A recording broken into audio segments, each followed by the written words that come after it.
Hello दोस्तों, नमस्कार। आपका हमारे निर्माण अकेडमी यूट्यूब चैनल में स्वागत है। तो चलिए आज हम उसी के आगे स्टार्ट करेंगे। कल हमने अशोक देखा था, अशोक के आगे हम देखेंगे अशोक के बारे में। हमने कल अशोक के बारे में यहाँ तक देख लिया था कि उसका हमारा जो अंतिम पॉइंट था कल का वो ये था कि अशोक ने, यानी कि हमने क्या देखा था कि अशोक अशोक जो था उसके जो अभिलेख थे उसको सर्वप्रथम किसने खोजा? 1750 में किसने खोजा था? टी पेंथलर ने खोजा था। किसने खोजा था? टी पेंथलर ने खोजा था। और फिर हमने ये देखा था कि इसको सर्वप्रथम पढ़ा किसने था, यानी कि पढ़ने में सफलता किसने हासिल की? खोज तो लिया, लेकिन अब इसको सर्वप्रथम पढ़ा किसने था? तो हमने क्या देखा था? जेम्स प्रिंसेप ने। ठीक, जेम्स प्रिंसेप ने पढ़ा था। इसके आगे हमें देखना है, इसके आगे हमें क्या देखना है? और हमने एक पॉइंट ये देखा था कि अशोक जो अभिलेख लिखा था अपने संदेशों को, भारत का पहला इतिहास पहला ऐसा राजा था भारतीय इतिहास का जिसने क्या किया था कि अपने संदेश को लोगों तक पहुंचाने के लिए अभिलेख लिखवाया। तो इसको प्रेरणा कहाँ से मिली थी? तो हमने क्या देखा था? इराक के शासक से मिली थी। ठीक, तो चलिए आज हम उसी के आगे बात करेंगे, अशोक में ही उसी के आगे बात करेंगे, अशोक की।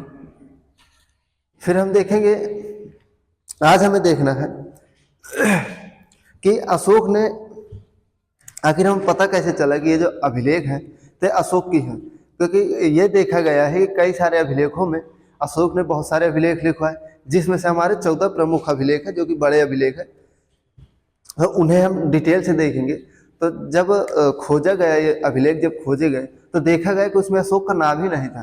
तो क्या लिखवाता था ये जो है अपना नाम, अशोक की जगह क्या लिखवा था? ये जो है अशोक अपने नाम की जगह अभिलेख में क्या लिखवाता था? देव नाम प्रियदर्शी। क्या लिखवाता था? देव नाम प्रियदर्शी। तो ये पॉइंट हम लिख लेते हैं। अशोक ने अशोक ने अपने अपने अभिलेखों पर अभिलेखों पर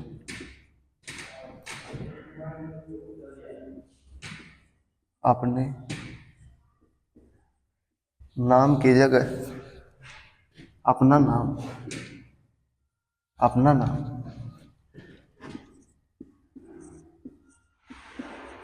देव नाम प्रियदर्शी लिखवाता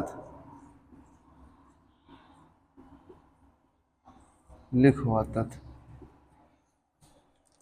तो अशोक अपना नाम अभिलेखों में अपना नाम क्या लिखवाता था? देव नाम प्रियदर्शी। अभिलेख में अपना नाम क्या लिखवाता था? देव नाम प्रियदर्शी। अगला पॉइंट हम देखते हैं कि अगर ये देव नाम प्रियदर्शी लिखवाता था तो फिर हमें पता कैसे चला? तो इसने क्या किया? इसने जो है कहीं कहीं अपना नाम एक दो अभिलेखों में इसने अपना नाम लिखवाया था, जो कि पहला पड़ता है मध्य प्रदेश में गुर्जरा अभिलेख और दूसरा कर्नाटक के मस्की अभिलेख में इसने अपना नाम लिखवाया था। इसने अपना नाम स्पष्ट लिखवाया था, अशोक लिखवाया था। कहाँ? मर्जरा और गुस्की नेदर, तो सॉरी मस्की नेदर अभिलेख में इसने अपना नाम स्पष्ट लिखवाया था। गुर्जरा कहाँ पड़ता है? मध्य प्रदेश में। और मस्की नेदर कहाँ पड़ता है? ये आपको कर्नाटक में पड़ता है। तो वहां पर इसने क्या किया था? वहां पर इसने अपना नाम अशोक का ही प्रयोग किया था। तो वहां से पता चला कि अच्छा, तो इतने सारे जो अभिलेख लिखे गए किसके हैं? अशोक के हैं। चलिए देखते हैं, इस पॉइंट को भी लिख लेते हैं।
इसने अपना नाम अशोक किस यानी कि किस अभिलेख से इसका पता चलता है कि अशोक का नाम, अशोक का स्पष्ट नाम का पता किस अभिलेख से चलता है? तो एक तो गुर्जरा तथा दूसरा है मस्की नेदर।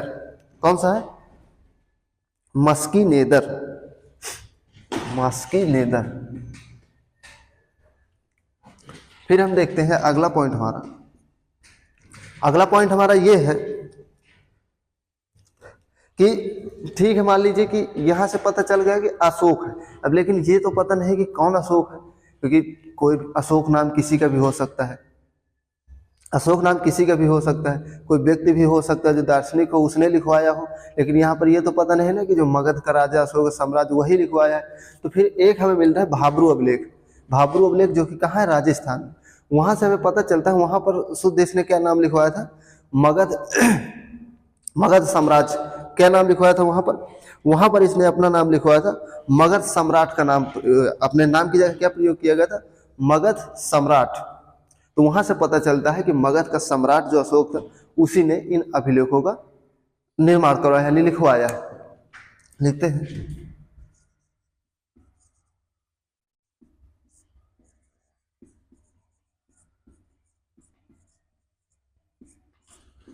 भाब्रू अभिलेख में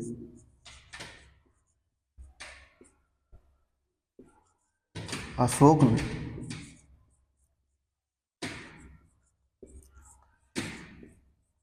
अपने नाम की जगह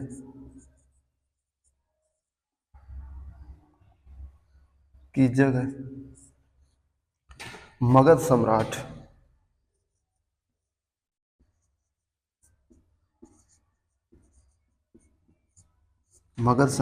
लिखवाया था।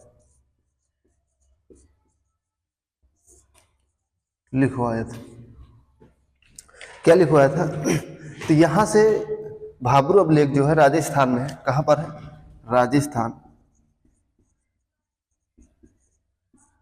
राजस्थान। यहां से स्पष्ट हो जाता है कि ये जो इतने सारे जो अभिलेख मिले हुए हैं वो किसके हैं? मगध सम्राट अशोक के हैं। किसके? मगध सम्राट अशोक के लिखे हुए हैं। तो हमने क्या देखा कि इसने पहले कई सारे अभिलेखों में इसने अपना नाम क्या लिखवाया था? देवनाम प्रियदर्शी। यहाँ से कोई नहीं पता चल रहा था क्योंकि इस नाम का कोई शासक नहीं था या तो कोई ऐसा फेमस व्यक्ति नहीं था जिससे ताकि पता चले कि कौन है। फिर जब मध्य प्रदेश में गुर्जरा और मस्करी कर्नाटक में जब देखा गया तो यहाँ पर इसका नाम क्या मिलता है? यहाँ पर अशोक ने अपना नाम अशोक ही लिखवाया था। और फिर जब अगला देखा जाता है, यहाँ से क्लियर तो नहीं होता कोई भी अशोक हो सकता।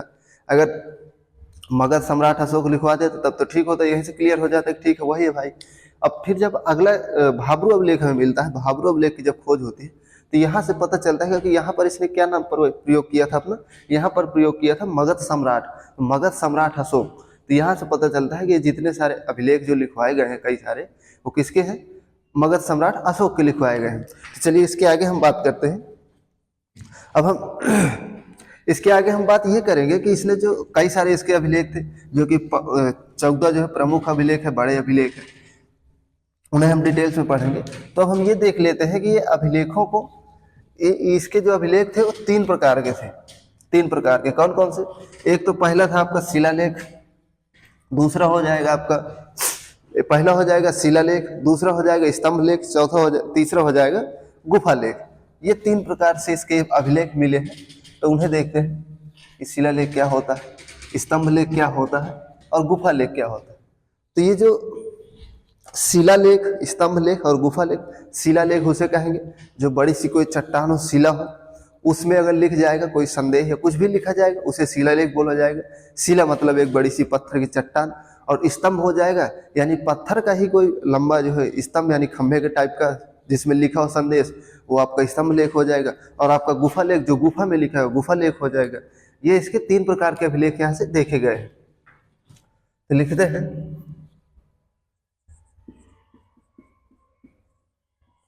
अशोक ने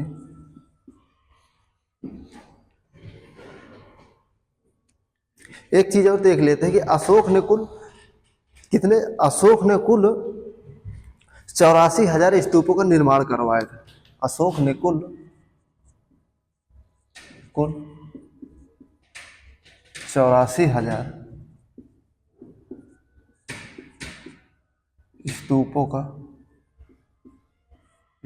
का निर्माण करवाया था।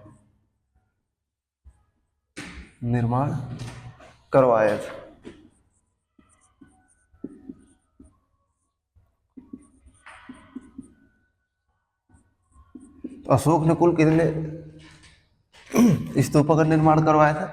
84,000 स्तूपों का निर्माण करवाया था। अब आपको ये पता ही होगा सबसे यानी कि प्रसिद्ध स्तूप कौन सा है? सांची का स्तूप। चलिए अब लिखते हैं कि अशोक के जो अभिलेख थे वो कितने प्रकार के थे? 3 प्रकार के। अशोक के अभिलेख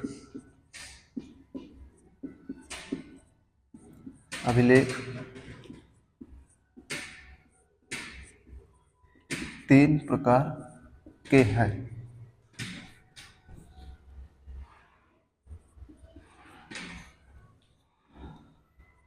अशोक के अभिलेख कितने प्रकार के? 3 प्रकार के।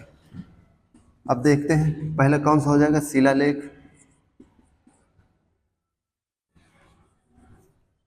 कौन सा हो जाएगा?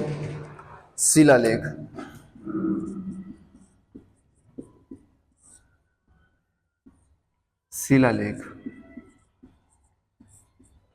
तो शिलालेख क्या होता है? एक बड़े से चट्टान में लिखा हुआ उसे शिलालेख कहेंगे। दूसरा हम देखेंगे स्तंभ लेख। स्तंभ लेख क्या है? पत्थर की एक लंबी सी खंभे टाइप, स्तंभ यानी खंभा में लिखा हुआ जो संदेश होगा उसे क्या कहेंगे? स्तंभ लेख कहेंगे। तीसरा हमारा आता है गुफा लेख, गुफाभिलेख।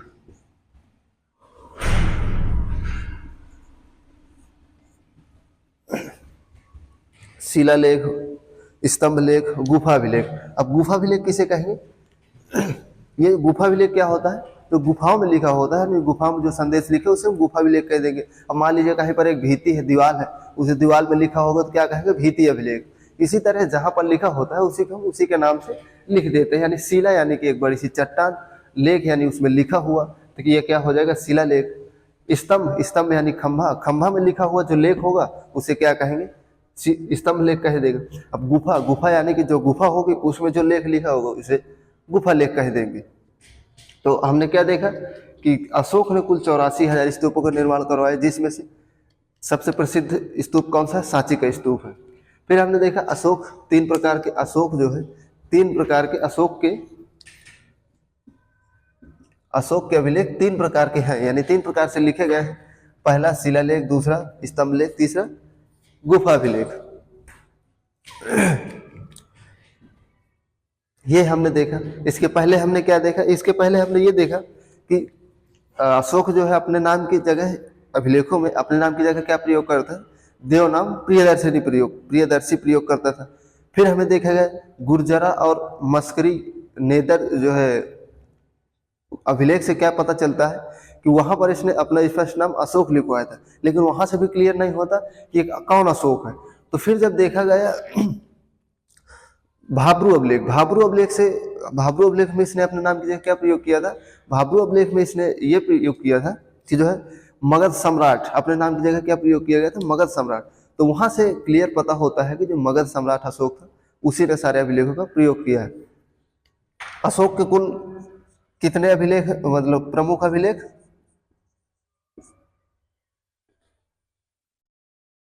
अशोक के प्रमुख 14 अभिलेख है, जिन्हें हम देखेंगे डिटेल से, जो कि कल देखेंगे। अशोक के प्रमुख 14 अभिलेख। वैसे तो इसके काफी सारे अभिलेख थे, क्योंकि इसके जो अभिलेख थे वो कई सारे छोटे छोटे अभिलेख भी थे, जो कि कलिंग युद्ध के बाद ही कलिंग अभिलेख मिलता है, उसमें कलिंग युद्ध की चर्चा होती है।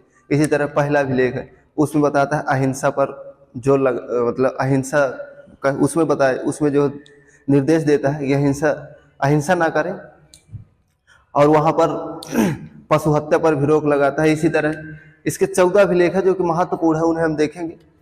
तो अशोक के जो 14 अभिलेख है उसे हम कल देखेंगे। तो आज के लिए यहीं तक, फिर मिलते हैं आपसे नेक्स्ट वीडियो में। तब तक के लिए जय हिंद, जय भारत।